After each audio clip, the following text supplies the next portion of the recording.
Une question ce matin encore, mesdames, messieurs. Ghana, Nana Akufo-Addo, ce Macron, quels enjeux nous nous interrogeons encore?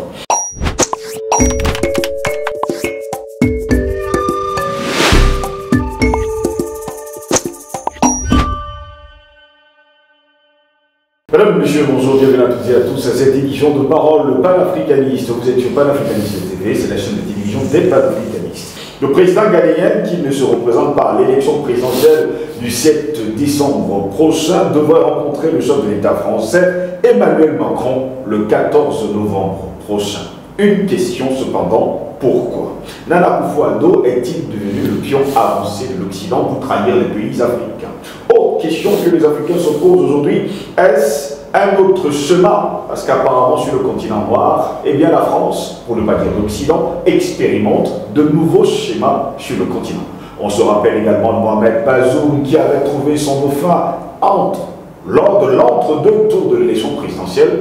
L'un devait partir et l'autre devait être au pouvoir, Mamadou Issoufou, et vous vous rendez compte de ce qui s'est passé exactement. Qu'est-ce qui va se passer du côté du Ghana dans les jours à venir? Nous nous interrogeons encore à ce sujet. Pourtant, on le sait, Nana Akufo-Addo ne sera pas candidat à sa propre succession. Voilà pourquoi nous nous interrogeons au Ghana. Nana Akufo-Addo sur Macron, quels enjeux? Telle est notre grande interrogation. Pour répondre à nos questions, nous sommes avec Patient Parfait Ndolo. C'est un homme politique qui est de l'UPC, l'Union de la population du Cameroun, créé le 10 avril 1948, ici même à Douala, Bati. Et bien sûr, on connaît bien l'histoire de ce qui s'est passé, les 12 jeunes hommes qu'on a surnommés les 12 disciples. Patient Parfait Ndolo, bonjour, bienvenue à vous. Bonjour Steve Jocelyn-Goss, bonjour à nos nombreux téléspectateurs, téléauditeurs, internautes, à tous ces fidèles, à notre voyant technicien, à qui je dis merci pour tous les efforts produits. Vous savez, hier c'était le 3 novembre. Oui. Alors le 30 novembre pour les UPCistes, authentiques que nous sommes, c'est une date quand même assez difficile. Nous commémorons ce jour-là l'assassinat par empoisonnement de Félix Roland Moumié, président de l'UPC, empoisonné à Genève par un certain William Bechel de l'organisation La Main Rouge, agent du SDES, dont les renseignements français. Et cet assassinat a été ordonné par le général de Gaulle lui-même.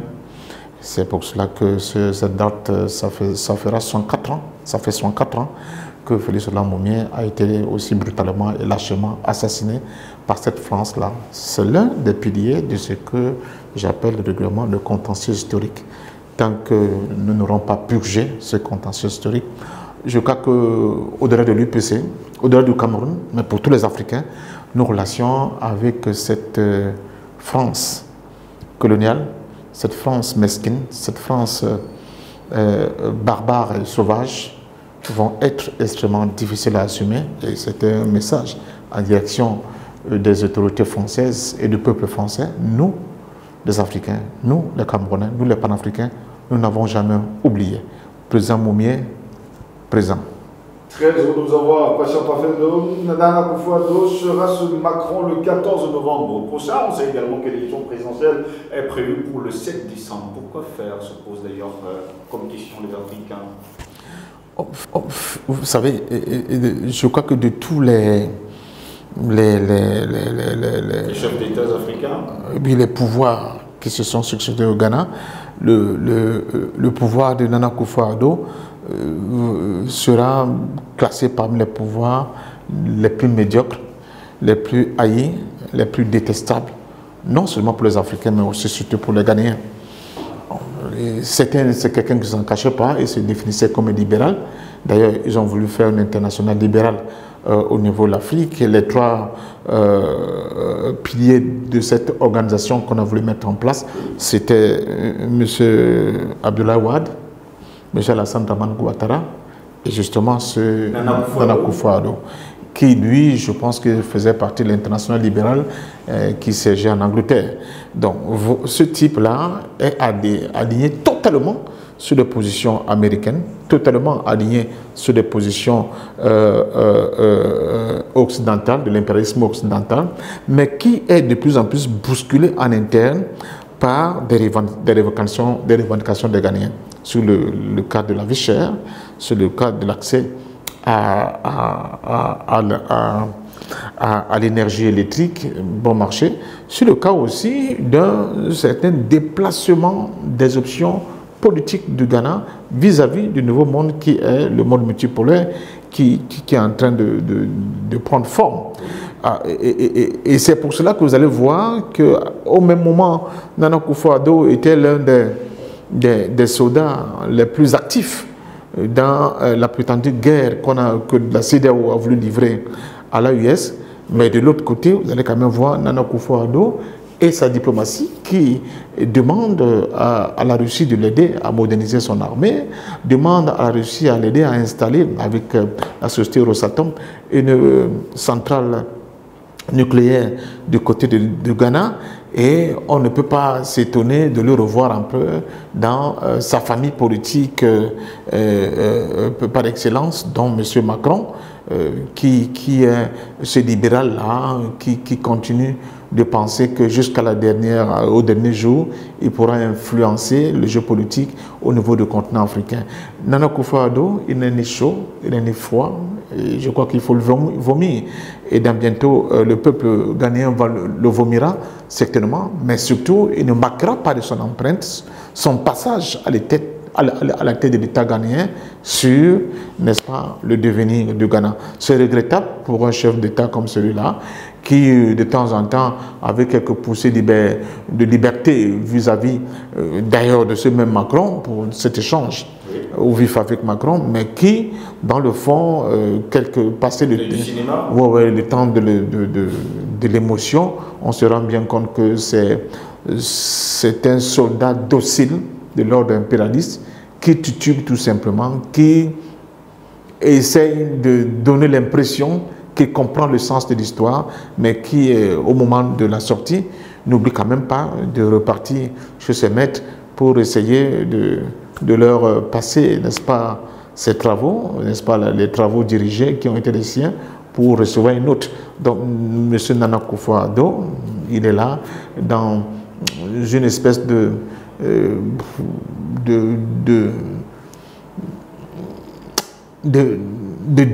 direction qui ne correspond ni, n'est-ce pas, aux ambitions profondes du peuple ghanéen, ni du peuple africain. Il passera dans l'histoire du Ghana et de l'Afrique comme une erreur, excusez-moi d'être aussi violent, une erreur en termes d'hégémon, une erreur en termes de proposition, mais surtout quelque chose qui a été d'une vacuité exceptionnelle du point de vue de la vision.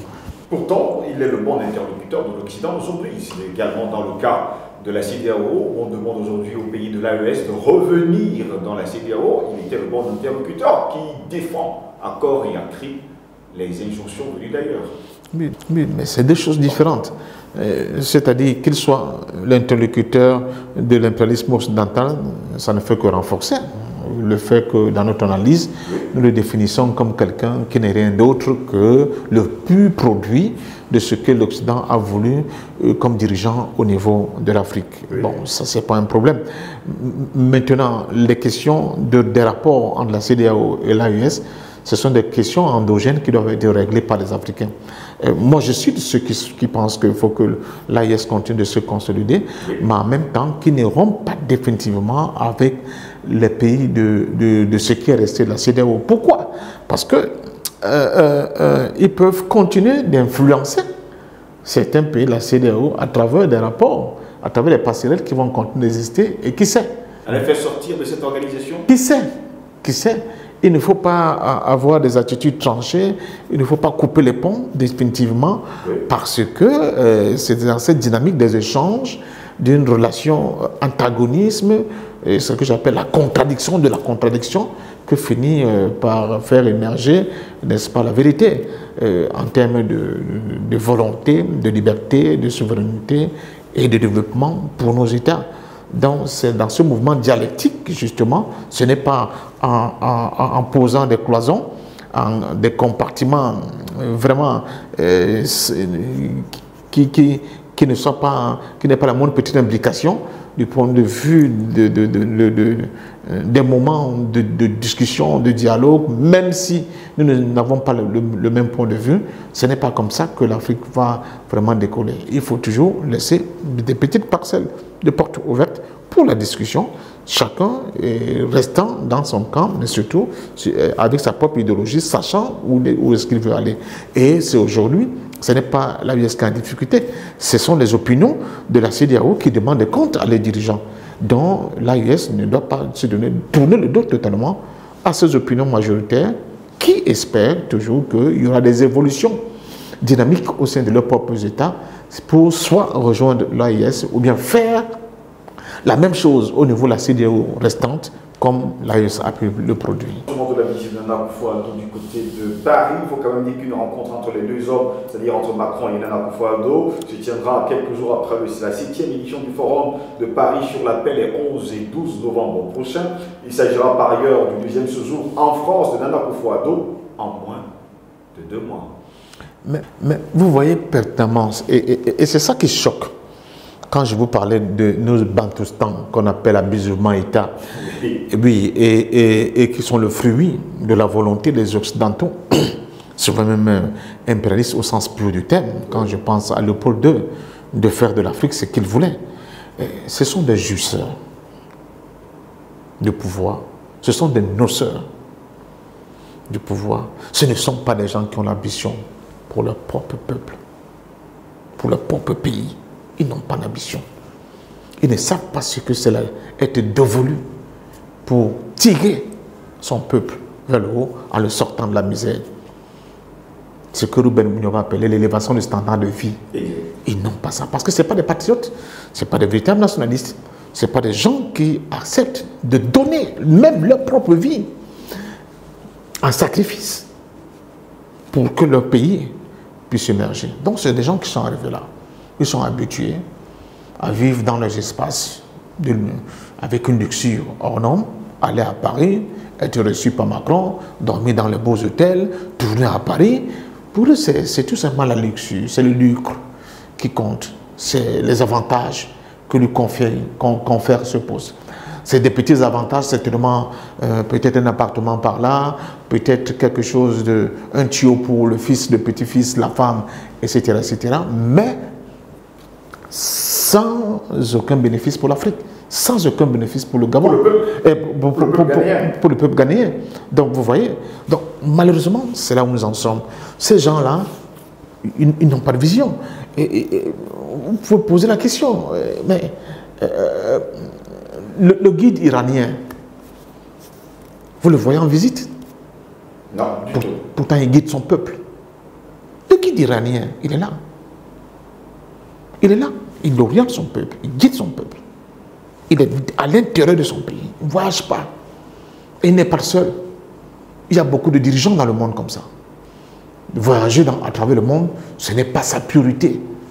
Sa priorité, c'est continuer de travailler pour inculquer, surtout à leur jeunesse, des fondamentaux pour que leur pays ne soit pas un pays assujetti à un ordre quelconque. Pour que ce pays-là conserve son identité, mais surtout se mettre au travail pour donner des possibilités de bonheur aux générations futures. Ce n'est pas le cas pour la plupart des dirigeants africains. Ce n'est pas le cas. Je me pose souvent la question, est-ce que c'est parce qu'ils ont fait pour la plupart les études en Occident? C'est pour cela que l'Occident leur manque un peu et qu'ils aimeraient bien de temps en temps être reçus par des escrocs comme Macron pour se donner l'impression d'être quelqu'un de respecté et de respectable. Non, c'est faux. Le monde est vaste, monsieur Sibje Sonengos. Je vous dis, je sors de la Russie, je sors du sommet des BRICS de Kazan. Le monde est vaste, Les opportunités sont énormes. Les Africains doivent arrêter de penser que l'horizon indépassable, ce sont les capitales occidentales. C'est faux et archi faux. C'est faux, archi faux. Il faut se donner un peu de dignité. Il y a l'innovation, il y a les sciences, la technique, la technologie, le monde de demain, la croissance de demain qui se crée ailleurs. On aurait aimé voir M. Nana Akufo-Addo aller par exemple en visite en Corée du Nord, en Iran, en Chine, en Russie, en Indonésie, je ne sais pas, même en Malaisie, au Vietnam. Mais non, que nenni, il n'y va pas. Il aime être à Londres, à Washington, à Paris. Voilà nos dirigeants. Voilà nos dirigeants. C'est-à-dire que dans leur ADN, leur base de données, non, j'allais dire, ce qui ont de fondamental, c'est d'avoir ce mode de vie occidental. Et je ne serais pas étonné qu'après avoir quitté le pouvoir, vous allez retrouver M. Nana Akufo-Addo aller prendre un appartement à Mayfair, c'est l'un des quartiers les plus chics de Londres, pour continuer ces derniers jours. Ce sont des gens qui sont la tête de nos Africains, de nos États africains, mais ce ne sont pas des Africains. Ils n'aiment pas l'Afrique. Ils ne savent pas ce que c'est souffrir avec son peuple pour permettre à ce peuple-là de pouvoir émerger demain.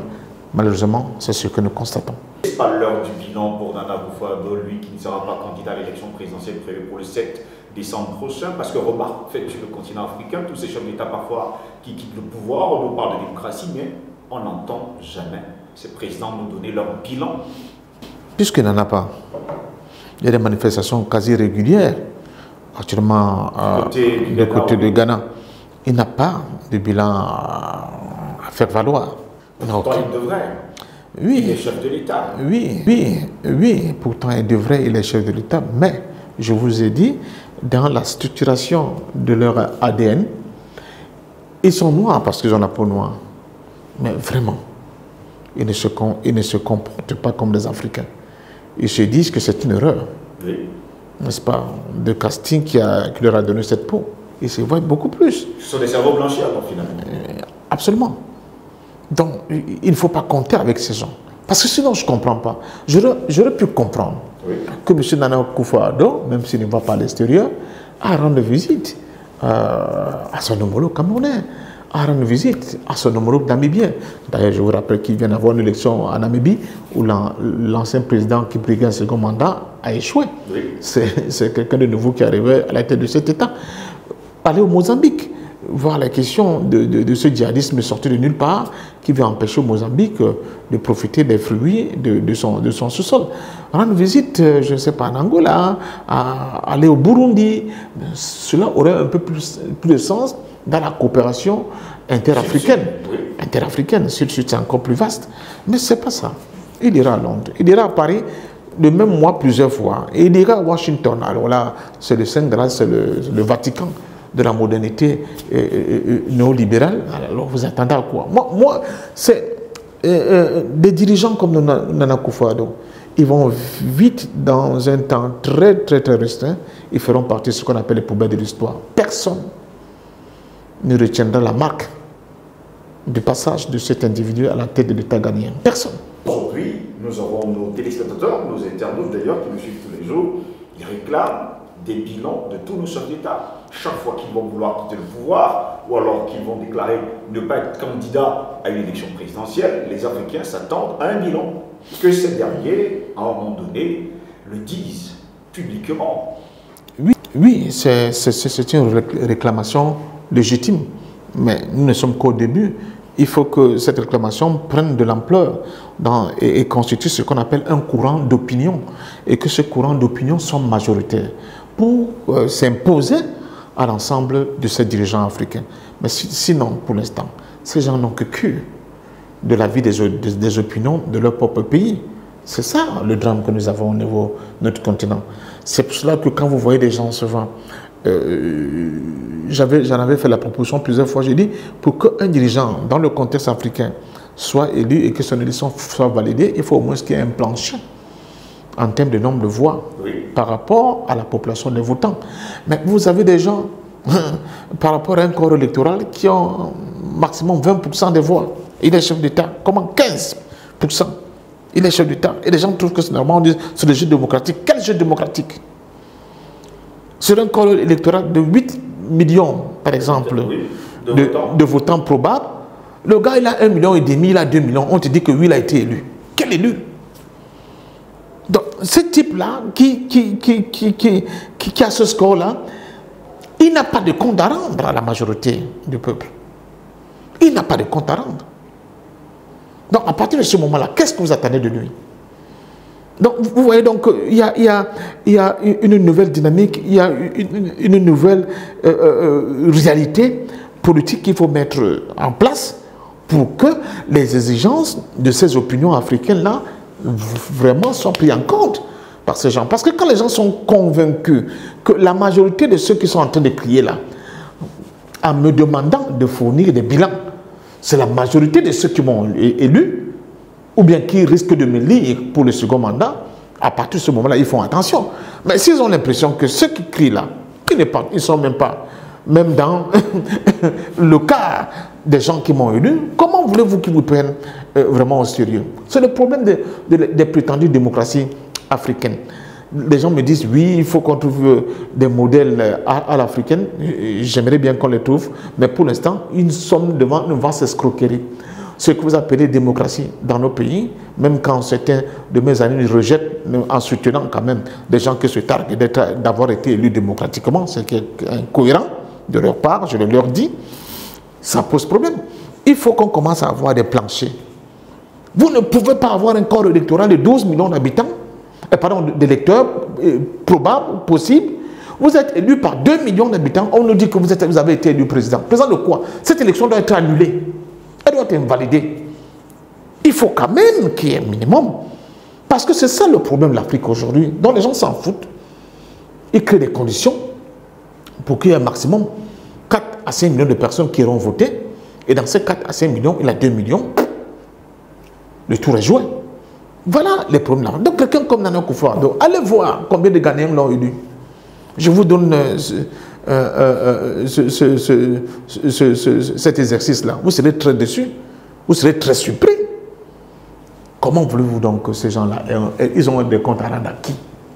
Vous ne faites pas partie de ceux qui les ont amenés au pouvoir. Même en trichant, vous ne faites pas partie de ces gens-là. Donc, ils se disent à la limite, écoutez, bon, j'ai fini mes 2 mandats, je peux maintenant continuer à nouer mes contacts avec mes amis à l'étranger, pour ma famille, pour mes enfants, pour ma femme ou bien mes maîtresses. Et puis bon, voilà, pour moi, j'ai eu une vie réussie. Et ça pose la question. Il y a un mot, ou bien une phrase que les gens, réussite sociale, que dans votre village, il a réussi. Comment il a réussi veut dire quoi? C'est quoi réussir? C'est ça? Ce n'est pas ça réussir. Merci à vous. Patient parfait de nous avoir été les nôtres. C'est moi qui vous dis merci. Et je continue de dire à la jeunesse africaine, c'est le moment pour vous. Arrêtez d'être de manière permanente dans la distraction.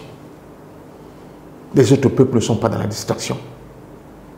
Ils sont dans le combat pour la survie. Ils sont dans le combat pour que les générations futures qui viendront puissent avoir notre vie, que la misérable vie dans laquelle nous avons été plongés dans cette cage de fer depuis cette célèbre conférence de Berlin qui a scellé le sort de nos États. Ce sont les États de la périphérie qui n'ont pour fonction que de fournir des matières premières brutes du sol et du sous-sol au centre. Et que ce centre-là continue d'être vu par notre jeunesse comme des espèces de paradis. Alors que le véritable paradis, il est ici chez vous. Créez le centre chez vous. Et vous avez la capacité de le faire. Parce que, comme le disaient certains scientifiques, certains djihadistes l'ont bien résumé avec Al-Qaïda à la base, c'est-à-dire que le centre est partout et nulle part. Arrêtez de penser que le centre, c'est en Occident. Non, le centre, il est partout et nulle part. C'est à vous de renverser complètement ce rapport de force. Et pour cela, il faut un nouveau type d'Africain. Je pense à mon vieux Noah Sadio, du Sénégalais, qui parlait de ce nouveau type d'Africain. Il faut un nouveau type d'Africain que de me perdre de temps. Je sors le matin chez moi, je ferme ma barrière, je vois des jeunes qui sont devant moi, qui me posent la question, est-ce qu'entre Manchester, je ne sais pas, et Chelsea hier, selon toi, qui a produit le meilleur football? Je dis, je suis mort, patient parfum de mes morts. Merci à vous, mesdames et messieurs, de nous avoir suivis. Restez sur nos plateformes numériques Facebook, partagez au plus grand nombre pour que Panafricaniste TV soit connu par le monde. Nous souhaitons passer une agréable journée.